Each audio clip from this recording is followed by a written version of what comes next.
అదేవిధంగా తెలంగాణ ఉద్యమాన్ని ఉరకలెత్తించినటువంటి Osmania university JAC founder నాయకులు, ఫౌండర్ లీడర్ రాజారాం అన్న షాద్నర్ రావడం, రాజారాం యాదవ్ గారు గతంలో షాద్నర్తో ఉన్నటువంటి అనుబంధం, హైదరాబాద్లో రేపు చేపట్టబోయే ఆందోళన కార్యక్రమాలు ఏవైతే కనీస హక్కుల కోసం బీసీలకు కానీ నిరుద్యోగులకు కానీ సంబంధించినటువంటి కనీస హక్కుల కోసం జరిగే ఆందోళన కార్యక్రమాలకు షాద్నర్ ప్రజానీకం యొక్క మద్దతు కూడగట్టుకోవడానికి ఈరోజు షాద్నర్ రావడం జరిగింది. షాద్నర్ ప్రజానీకం పక్షాన షాద్నర్లో ఉన్నటువంటి బలహీన వర్గాలే కాదు, షాద్నర్ ప్రాంతంలో ఉన్నటువంటి విద్యార్థులు, నిరుద్యోగులు అందరి పక్షాన రాజారాం యాదవ్ గారి నాయకత్వంలో జరగబోయే ఆందోళన కార్యక్రమాలకు, జనసభ ఆధ్వర్యంలో జరగబోయే బీసీ జనసభ ఆధ్వర్యంలో జరిగే కార్యక్రమాలకు పూర్తి మద్దతు తెలియజేస్తా ఉన్నాం. ఖచ్చితంగా వేలాదిగా ఆందోళన రాజధానిలో రాష్ట్ర రాజధానికి దగ్గర ఉన్న నియోజకవర్గం అనేది కాబట్టి షాద్నర్ నియోజకవర్గ ప్రాంతం నుంచి పెద్ద ఎత్తున తరలి రావాలని చెప్పి కూడా ప్రజానీకానికి, విద్యార్థులకు, నిరుద్యోగులకు విజ్ఞప్తి చేస్తాను. ఎందుకు అంటే తెలంగాణ ప్రాంతానికి సర్వదరిద్రాలు తెచ్చిపెట్టిందే కాంగ్రెస్ పార్టీ. అసలు తెలంగాణ రాష్ట్ర ఆకాంక్షతోటి ఏదైతే ఉద్యమం మొదలైందో 69లో అది విద్యార్థులతోనే మొదలైంది. అంతకంటే ముందు 1952లోనే నాన్ ముల్కీ గోబ్యాక్ ఉద్యమం వచ్చింది. ప్రధానంగా విద్యార్థుల సమస్యలు, నిరుద్యోగుల సమస్యలు, ఈ ప్రాంత ప్రజల హక్కుల కోసమే ఒక ఉద్యమ నిర్మాణం జరిగింది. క్రమేణా అన్ని రంగాల్లో జరిగిన అన్యాయాలకు వ్యతిరేకంగా అందరము ఉద్యమంలో భాగమై సకల జనులం ఏకమై తెలంగాణ రాష్ట్రాన్ని సాధించుకున్నాం. తెచ్చిన తెలంగాణ కొంచెం పచ్చగా కొంచెం తీర్చిదిద్దుతున్న క్రమంలో ప్రభుత్వం మారి అద్భుతమైన అవకాశం రేవంత్ రెడ్డి గారికి వచ్చింది పాలమూరు జిల్లా నుంచి. పాలమూరు వలసల జిల్లా బిడ్డను, రైతు బిడ్డను అని చెప్తే ఆయన మాటలు నమ్మి పాలమూరు జిల్లా ప్రజలు దాదాపు 12 సీట్లు గెలిపించారు ఎమ్మెల్యేలుగా. ఆయన అధికారంలోకి రావడానికి ప్రధాన కారణంగా పాలమూరు జిల్లా కూడా నిలిచింది. మరి ఈరోజు రేవంత్ రెడ్డి గారు పాలమూరు బిడ్డగా మా ఇజ్జత్ దియకు, రాష్ట్రంలో మంచి అవకాశం వచ్చింది. 70 సంవత్సరాల తర్వాత మన పాలమూరు జిల్లా నుంచి ముఖ్యమంత్రి కుర్చీ వచ్చింది. ఏమైనా చేయి, ఏమైనా కష్టపడు, ప్రజలకు న్యాయం జరిగే విధంగా, ప్రజలకు ఇచ్చిన హామీ నిలబెట్టుకునే విధంగా ఆలోచించు.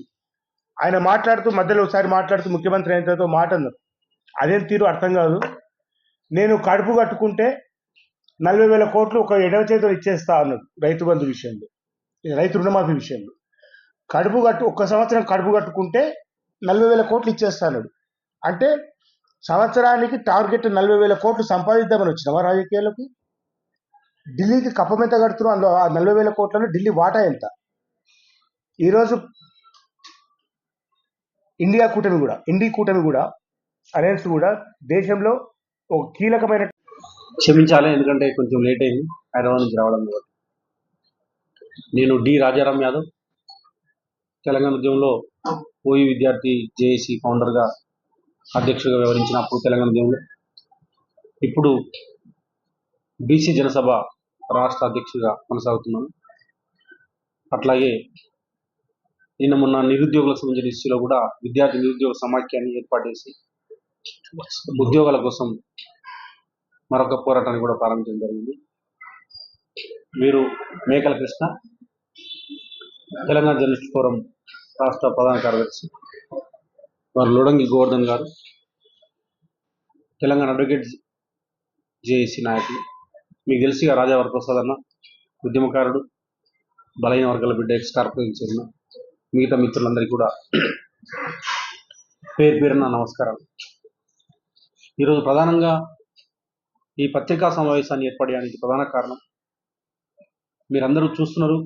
గతంలో గత 3 నెలలుగా ఏదైతే కాంగ్రెస్ పార్టీ కామారెడ్డి డిక్లరేషన్ అని ఒక బీసీ డిక్లరేషన్ ఇవ్వడం జరిగింది. ఏదైతే అసెంబ్లీ ఎలక్షన్ సందర్భంగా రేవంత్ రెడ్డి గారు, ముఖ్యమంత్రి గారు కామారెడ్డి నుంచి ఎమ్మెల్యేగా పోటీ చేయడం జరిగింది, మీ అందరికీ తెలుసు. ఆ సందర్భంలోనే సిద్దిరామయ్య గారిని కామారెడ్డికి తీసుకొచ్చి కామారెడ్డిలో సిద్దిరామయ్య గారి చేతుల మీదుగా, కర్ణాటక ముఖ్యమంత్రి అయినటువంటి సిద్దిరామయ్య గారి చేతుల మీదుగా కామారెడ్డి బీసీ డిక్లరేషన్ పేరిట కాంగ్రెస్ పార్టీ బీసీ డిక్లరేషన్ ప్రకటించింది. దాంట్లో ప్రధానంగా 3 అంశాలు వాళ్ళు చెప్పారు.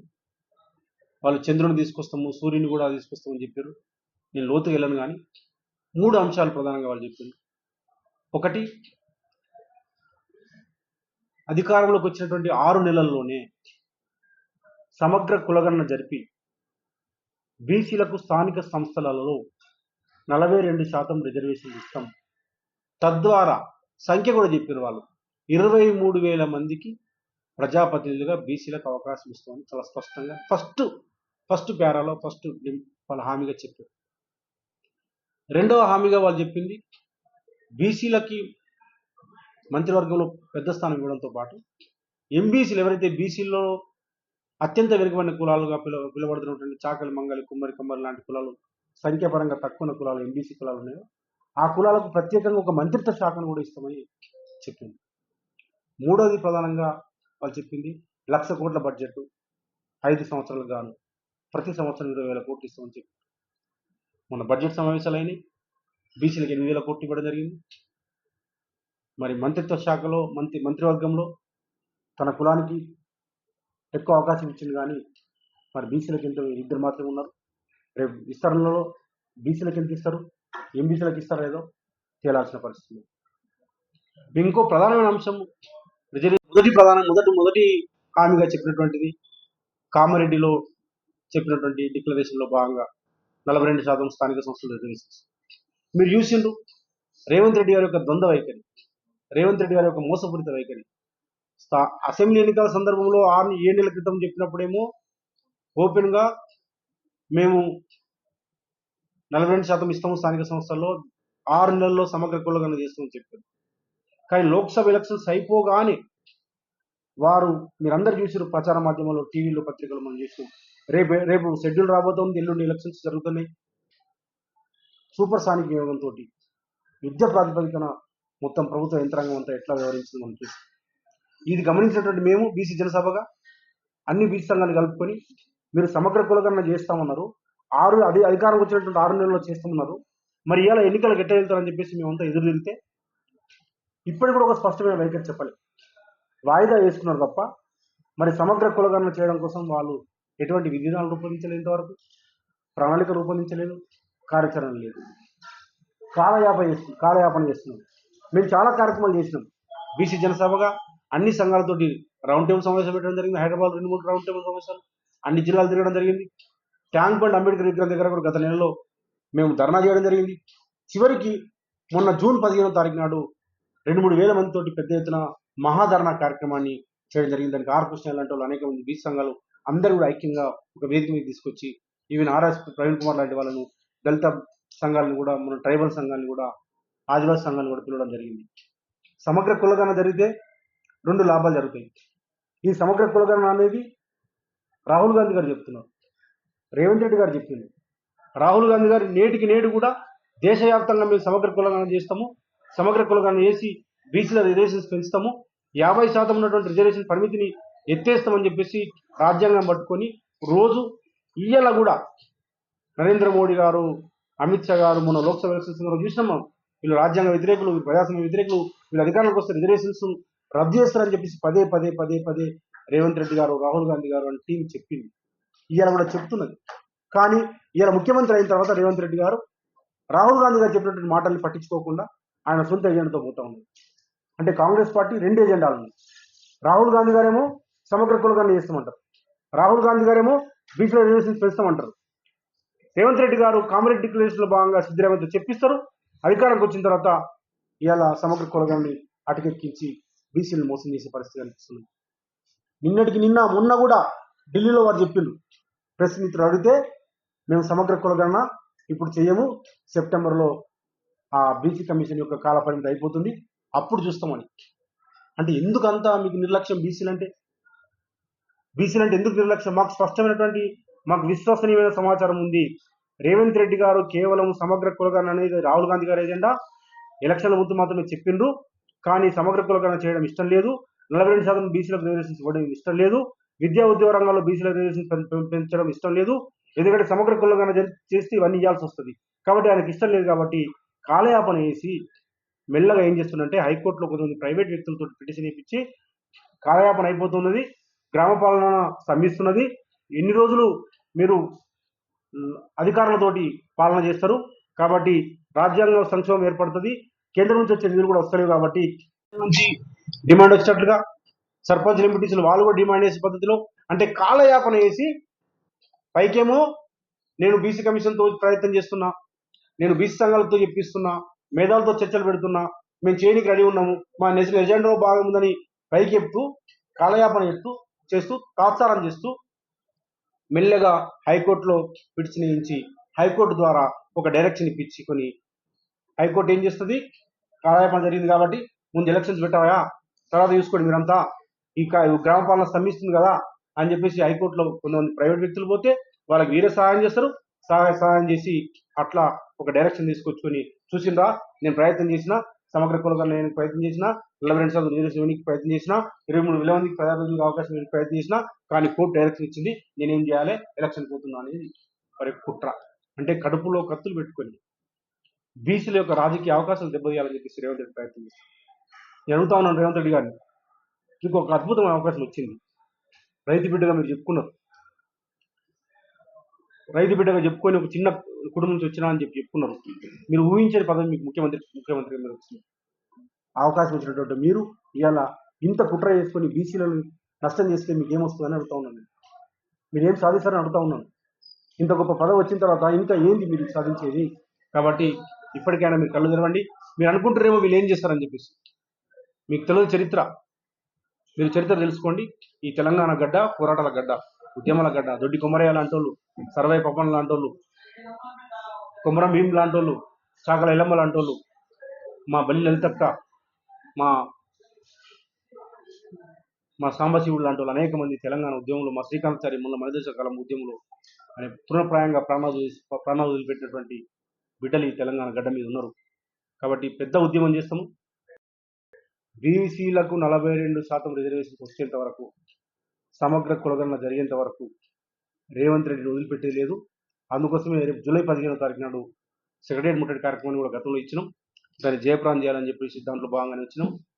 రెండో అంశము, ఇలా విద్యార్థి నిరుద్యోగులు కూడా పెద్ద ఎత్తున ఉద్యమిస్తూ ఉన్నారు. దానికి కూడా బీసీ జనసభ ఉద్యోగ సమాఖ్య సంపూర్ణమైనటువంటి మద్దతు ప్రకటిస్తూ ఉన్నది. నిన్న కూడా మేము గాంధీ హాస్పిటల్కి వెళ్తే, పరామర్శించుకు వెళ్తే నన్ను అరెస్ట్ చేయడం జరిగింది. మొన్న అమరవీర సుబ్బంది గారు కూడా మేము ధర్నా చేసినాం. నెహ్రూ మోతిలాల్ నాయక్ ఆరోగ్యం క్షీణిస్తుందని చెప్పేసి అతనికి సంఘీభావంగా మేము గన్ పార్క్ దగ్గర ధర్నా చేస్తే అక్కడ కూడా అరెస్ట్ చేయడం జరిగింది. అంతకుముందు మొన్న పబ్లిక్ సర్వీస్ కమిషన్ ముట్టడి కూడా చేసి అక్కడ కూడా అరెస్ట్ కావడం జరిగింది. మేము నిన్ననే ప్రకటించినాం, ఏదైతే రేపు జూలై 5వ తారీఖు నాడు ఈ విద్యార్థి నిరుద్యోగులు ఏదైతే సెక్రటరియట్ ముట్టడి పబ్లిక్ సర్వీస్ కమిషన్ ముట్టడి చేస్తున్నారో ఆ పబ్లిక్ సర్వీస్ కమిషన్ ముట్టడికి మేము జూలై 5వ తారీఖున జరగబోయే ముట్టడికి బీసీ జనసభ సంపూర్ణమైన మద్దతు ప్రకటిస్తున్నది. మద్దతు ప్రకటించడం కాకుండా దాంట్లో పూర్తిగా భాగస్వామ్యం అవుతామని చెప్పేసి ఈ ప్రభుత్వాన్ని హెచ్చరిస్తా ఉన్నాం. మీరు ఎలక్షన్ల సందర్భంలో ఏం చెప్పారు, యూత్ డిక్లరేషన్లో భాగంగా రాహుల్ గాంధీని తీసుకొచ్చి, ప్రియాంక గాంధీని తీసుకొచ్చి అశోక్ నగర్ ఆర్టీసీ క్రాస్లో అశోక్ నగర్ చౌరస్తాలో మీరు టీ దాయిపించి టీలు దాగి డ్రామా ఆడి నాటకాన్ని రక్తి కట్టించి మేము అధికారంలోకి రాగానే 2 లక్షల ఉద్యోగాలు ఇస్తామని చెప్పేసి, సంవత్సర కాలంలో ఇస్తామని చెప్పి ఉద్యోగాలు జాబ్ క్యాలెండర్ తోటి ఇస్తామని చెప్పారు. ఇలా 7 నెలలు అయిపోయింది. అడుగుతా ఉన్నారు రేవంత్ రెడ్డి గారు, మీకు మిగిలింది 5 నెలలు మాత్రమే. మీరు ఇచ్చినటువంటి హామీని, మీరు ఇచ్చిన హామీలో భాగంగా మీకు 5 నెలలు మాత్రమే మిగిలింది. ఈ 7 నెలల్లో ఒక్క ఉద్యోగం నోటిఫికేషన్ ఇచ్చిందా, మీరు ఒక్క ఎగ్జామ్ నిర్వహించిందా? గత ప్రభుత్వం 2,30,000 ఉద్యోగాలు ఇస్తే వాటిలో మిగిలినటువంటి వాటిని ఆ ప్రభుత్వం ఎగ్జామ్ నిర్వహించి నోటిఫికేషన్ ఇచ్చి నియామకాలకి రెడీగా ఉంటే అపాయింట్మెంట్ ఆర్డర్స్ నువ్వు ఇచ్చిన 30,000 ఉద్యోగాల్ని కేసీఆర్ గారు ఇచ్చినటువంటి నియామక ప్రకటనల ద్వారా, కేసీఆర్ నిర్వహించినటువంటి ఎగ్జామ్స్ ద్వారా వచ్చినటువంటి ఉద్యోగాల్ని నువ్వు అపాయింట్మెంట్ మాత్రం ఇచ్చినవు 30,000 ఉద్యోగాలు. అవి నీ కావు. మంది కుట్టిన పిల్లల్ని మా పిల్లలని చెప్పుకునే సిగ్గు లేకుండా ఇలా నువ్వు మేళాలు పెట్టుకుని ఉద్యోగాలు ఇచ్చినావు తప్ప ఒక్క ఉద్యోగం ఇవ్వలేవు. 7 నెలల్లో ఒక్క ఉద్యోగం ఇవ్వలేదు. మా పిల్లలు ఏమడుగుతున్నారు? తెలంగాణ ఉద్యమంలో భాగస్వామ్య పిల్లలు కేవలము మోతిలాల్ చెప్తున్నాడు, కేసీఆర్ గారు రోడ్లు ఇచ్చిండ్రు, కేసీఆర్ గారు నీళ్లు ఇచ్చిండ్రు, కేసీఆర్ గారు కరెంట్ ఇచ్చిండ్రు, అభివృద్ధి జరిగింది, మాకు ఉద్యోగాల కోసం మేము ఆ ప్రభుత్వాన్ని దించినామని చెప్పేసి, మేము నమ్మినామని చెప్పేసి ఇలా మోతిలాల్ చెప్తున్నారు, నిరుద్యోగులు చెప్తున్నారు. అంటే ఒక అభివృద్ధి చేసినటువంటి తెలంగాణలో కేసీఆర్ని కాదని మీరు ఇచ్చినటువంటి హామీలకు పిల్లలందరూ కూడా ఆ ప్రభుత్వాన్ని దించి మిమ్మల్ని కూర్చోబెడితే 7 నెలలుగా వస్తుంది, నీకు ఉద్యోగం వచ్చింది, నీతో పనిచేసిన వాళ్ళందరికీ ఉద్యోగం వచ్చింది, మా పిల్లలకు ఉద్యోగాలు ఇవన్నీ కోసం నీకు ఇబ్బంది ఏందని అడుగుతా ఉన్నాను నేను. ఒక్క నోటిఫికేషన్ ఇవ్వలేవు. వాళ్ళు అడుగుతున్నది ఏంది, 25,000 ఉద్యోగాలు మెగా డిఎస్సి ఇవ్వమంటున్నారు. గ్రూప్ 2లో 2,000 కలుపుమంటున్నారు. గ్రూప్ 3లో 3,000 కలుపుమంటున్నారు. ఈ మొత్తం కలిపితే ఎంత అవుతున్నాయి? 30,000 ఉద్యోగాలు అవుతున్నాయి. నువ్వు అడిగిన 2 లక్షలు ఇవ్వట్లే వాళ్ళు, నువ్వు చెప్పిన 2 లక్షలు ఇవ్వట్లే వాళ్ళు. నువ్వు హామీ చెప్పినావు కదా, నువ్వు హామీ ఇచ్చినావు కదా, సంవత్సర కాలంలో 2 లక్షల ఉద్యోగాలు ఇస్తాన్నావు కదా, నువ్వు ఆ 2 లక్షల ఉద్యోగాలు ఇవ్వమని అడుగుతలే పిల్లలు. న్యాయంగా వాళ్ళు అడుగుతున్నది ఎంత? కేవలం 30,000 ఉద్యోగాలు మాత్రమే. కేవలం 30,000 ఉద్యోగాలు మాత్రమే. 25,000 టీచర్లు, గ్రూప్ 2 2,000, గ్రూప్ 3 3,000. పాలసీ మ్యాటర్లో భాగంగా ఆ గ్రూప్ 1లో 50 మంది పిలిచే బదులు 100 మంది పిలిమే అంటున్నావు మెన్స్కి. ఇది చేయనికి నీకేం తిరగలేదు అని అడుగుతా ఉన్నాను. మంత్రివర్గ విస్తరణ కోసం తిరుగుతావు, ఢిల్లీ పోయి ఆడ 5 రోజులు ఉంటావు నువ్వు. మీ ఎమ్మెల్సీ జీవన్ రెడ్డి గారు అడిగితే, మీ రాజగోపాల్ రెడ్డి అడిగితే, మీ జానారెడ్డి అడిగితే, మీ చుట్టాల పక్కలు అడిగితే వాళ్ళతో కూర్చుంటావు, మాట్లాడుతావు, చర్చలు పెట్టుకుంటావు. మొత్తం ఆగమేఘాల మీద ఢిల్లీ అంతా కదులుతుంది. కానీ మా పిల్లలు ఇలా అడుగుతూ ఉంటే, రోడ్ల మీదకి వస్తుంటే 30 లక్షల మంది పిల్లలు ఇలా ఉద్యోగాల కోసం అడుగుతూ ఉంటే నీకు సమయం లేదని అడుగుతా ఉన్నాను నేను. కాబట్టి రేపు జూలై 5వ తారీఖు నాడు విద్యార్థి నిరుద్యోగులు ఇచ్చినటువంటి ఈ పబ్లిక్ సర్వీస్ కమిషన్ ఇక్కడికి మేము పూర్తి సంఘీభావం చెప్తా ఉన్నాం. మీరు అనుకుంటున్నారు ఈ తెలంగాణలో విద్యార్థులు నిరుద్యోగులు చేసే పోరాటంలో కానీ, మేము బీసీఎం చేసే పోరాటంలో కానీ ఎటువంటి హింస తలెత్తినా, ఏ ఇబ్బంది కలిగినా దానికి పూర్తి బాధ్యత రేవంత్ రెడ్డి గారే వహించాలని చెప్పేసి మేము మరోసారి డిమాండ్ చేస్తా ఉన్నాం.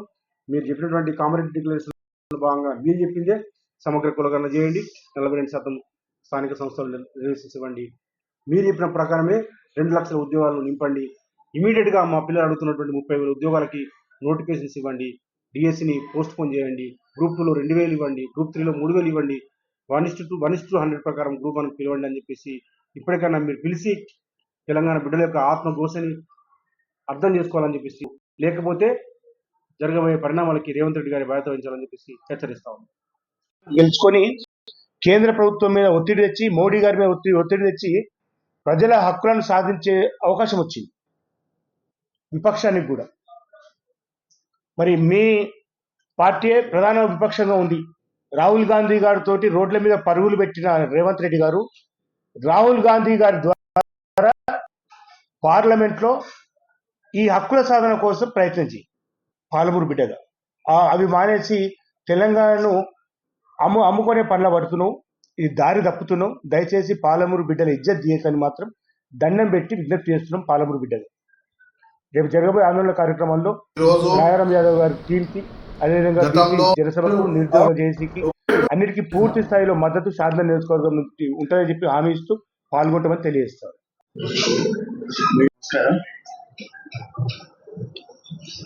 ఇవాళ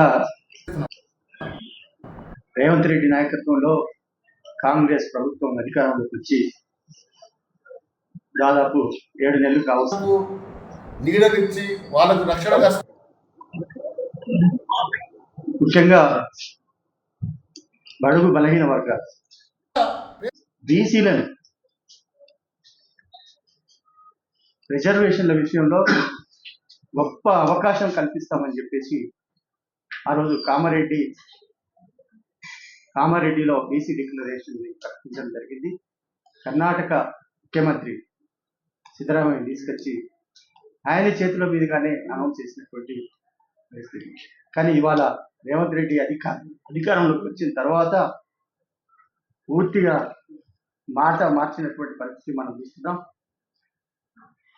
కులగణన విషయంలో ప్రత్యేక విషయంలో ఒక పర్యాయం కల్పించేసింది. రెండో పర్యాయంలో కూడా డబుల్ బెడ్రూమ్లు చూపెట్టి ప్రతిసారి ఆయనే స్వయంగా చెప్పాడు,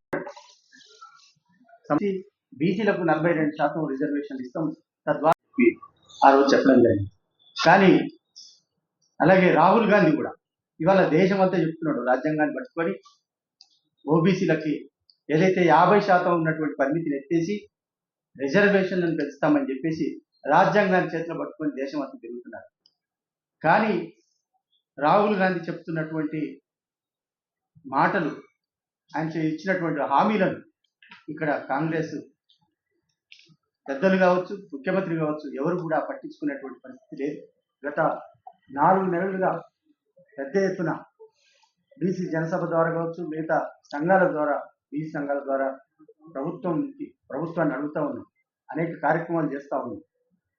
కానీ ప్రభుత్వం ఎక్కడ కూడా ఇప్పటి వరకు ఎక్కడ కూడా దీని మీద స్పందించినటువంటి పరిస్థితి లేదు, స్పష్టమైనటువంటి వైఖరి చెప్పినటువంటి పరిస్థితి లేదు.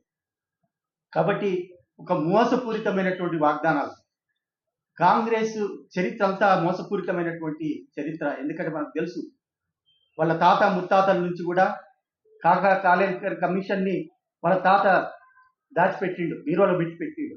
అట్లాగే మండల్ కమిషన్ ఇచ్చినటువంటి రిపోర్టులు కూడా వాళ్ళు కోల్డ్ స్టోరేజ్లో పెట్టినటువంటి చరిత్ర వాళ్ళది. అంటే బీసీలను మొత్తం ఈ స్వతంత్ర భారతదేశంలో బీసీలను మోసం చేసి వంచి బతికినటువంటి పార్టీ కాంగ్రెస్ పార్టీ. ఇప్పుడు కూడా ఆ రకంగానే మరోసారి బీసీల గొంతు కోయాలని రేవంత్ రెడ్డి చూస్తున్నాడు. ఎట్టి పరిస్థితుల్లోనూ ఊరుకునేది లేదు. సమగ్ర నమస్కారం. బీసీలకు 42% రిజర్వేషన్ ఇవ్వడంతో పాటు ఎంబీసీలకు ప్రత్యేక మంత్రిత్వ శాఖ ఏర్పాటు చేయాలి. అలాగే వాళ్ళు ఇచ్చినటువంటి హామీ ప్రకారం 1,00,000 కోట్ల బడ్జెట్ ఏదైతే ఉందో అది ప్రతి ఏటా 20,000 కోట్ల రూపాయలు 20,000 కోట్ల రూపాయలు ఇస్తామని చెప్పేసి చెప్పినటువంటి హామీని అమలు చేసేంత వరకు ఖచ్చితంగా బీసీ జనసభ కావచ్చు, మిగతా బీసీ సంఘాలు చేస్తున్నటువంటి పోరాటానికి మా journalist forum, T journalist forum ఖచ్చితంగా పూర్తి సంపూర్ణ మద్దతు ఉంటుంది. భవిష్యత్తులో తీసుకునేటువంటి కార్యక్రమాలకి మా వంతు కర్తవ్యం నిర్వహిస్తామని చెప్పి తెలియజేస్తూ, ఖచ్చితంగా ప్రభుత్వం ఇచ్చినటువంటి హామీలను సిద్ధశుద్ధితో అమలు చేయాలని విజ్ఞప్తి చేస్తుంది. ఒక్కమైన విషయం ఏంటంటే, తెలంగాణ ఉద్యమంలో ఉస్మాన్ యూనివర్సిటీని ఒక ఉవ్వెత్తున ఉద్యమం నడిపి మళ్ళా కాంగ్రెస్ చెప్పిన మోసపూరిత మాటలకు మరోసారి ఉద్యమానికి శ్రీకారం చుట్టిన అన్న రాజారామన్న గారికి, మేకల కృష్ణ గారికి, అన్న పెద్దల గారికి ఈ సందర్భంగా నేను 2 విషయాలు చెప్పదలుచుకున్నాను. ఆ రోజు కాంగ్రెస్ పార్టీ రేవంత్ రెడ్డి గారు ఈరోజు బీసీల ఓట్ల కోసం ఆయన చెప్తే నమ్మరని ఎక్కడో ఉన్న కర్ణాటక ముఖ్యమంత్రి సిద్దిరామయ్య గారిని తీసుకొచ్చి బీసీ డిక్లరేషన్ ఆయన చెప్పిన ఒక మొత్తం అమలు చేస్తామని చెప్పి, అదేవిధంగా ఎన్నడూ లేని విధంగా ఇవాళ ఎక్కడో వరంగల్ నుంచి మొదలు పెట్టుకుంటే పాలమూరు దాకా నీకు ఒకటే సైడు ఓట్లేసి నిన్న అధికారంలో తీసుకొస్తే ఇప్పటి వరకు దాదాపు 3 నెలల నుంచి ఈ రాష్ట్రంలో ఒక పెద్ద ఉద్యమం జరుగుతుంటే రేవంత్ రెడ్డి గారు పట్టించుకోపోవడం అనేది సిగ్గుసేటైన విషయం. ఈ సందర్భంగా ఆ రోజు తెలంగాణ కానీ ఇలా కేసీఆర్ గారు ఆ రోజు నిధులు నియమాల మీద ఎట్లయితే ఆలోచన చేసిండో, నువ్వు 2 లక్షల ఉద్యోగాలు ఇస్తా అని చెప్పి యూత్ డిక్లరేషన్ కూడా మోసం చేసినావు. దాంతోపాటు ఈరోజు బీసీలను మోసం చేసినావు, యూత్ను మోసం చేసినావు. ఇప్పుడు ఇంకా మాటలు చెప్తూ దీనికి ఒక పద్ధతి, ఎలాంటి చేపడం అనేది దురదృష్టకరం. కాబట్టి ఈ సందర్భంగా మేము చెప్పేది ఏంటంటే, చాలామంది ఆయన దృష్టిలో ఏంటంటే బీసీలు అమాయకులు అనుకుంటారు. మొన్న చూపించరు, నువ్వేమనుకున్నావు మొత్తం నాకు వస్తాయని చెప్పినావు, కానీ 3 నెలలు ఎన్నికలు జరగలే, 4 ఏళ్ళ ఎన్నికనే నీ గ్రాఫ్ ఎంత పడిపోయిందో తెలిసిపోతుంది. రేపు స్థానిక సంస్థలో కూడా ఈ సందర్భంగా బీసీలను పిలిపించేది ఏంటంటే, సమగ్ర కులగణన చేయకుండా ఎన్నికలకు పోతే ఈ రాష్ట్రం అగ్నిగుండం అవుతుంది. ఈ రాష్ట్రం మామూలుగా కాదు. ఎందుకంటే ఈ తెలంగాణ ప్రాంతంలో అమాయకంగా వివరిస్తారు, కానీ సమయం వచ్చినప్పుడు చైతన్యమై రేపు చైతన్యాన్ని నిరూపిస్తారు. కాబట్టి అందులో భాగంగానే రేపు జూలై 15వ తారీఖున జరిగే సెక్రటరియట్ ముట్టడికి మొత్తం షాదనగర్ ప్రాంతంతో పాటు రాష్ట్ర వ్యాప్తంగా పెద్ద ఎత్తున కదిలి రేపు రేవంత్ రెడ్డి గారికి ఒక కనువిప్పు కలిగే విధంగా పాల్గొనాలని, దానికి పూర్తి మద్దతుగా మా అడ్వకేట్ల మద్దతు కూడా ఆ రోజు తెలంగాణ ఉద్యమంలో అయితే ఎట్లుందో ఈ బీసీ ఉద్యమానికి, ఈ బీసీ డిక్లరేషన్ అమలు కోసం సంపూర్ణ మద్దతు ఉంటుందని తెలియజేస్తున్నాం. మెగా డిఎస్సిని వెంటనే ప్రకటించాలి. జై తెలంగాణ. జై తెలంగాణ. జోహార్ అమర వీరులకు. జోహార్ జోహార్. జోహార్ అమర వీరులకు. జోహార్ జోహార్.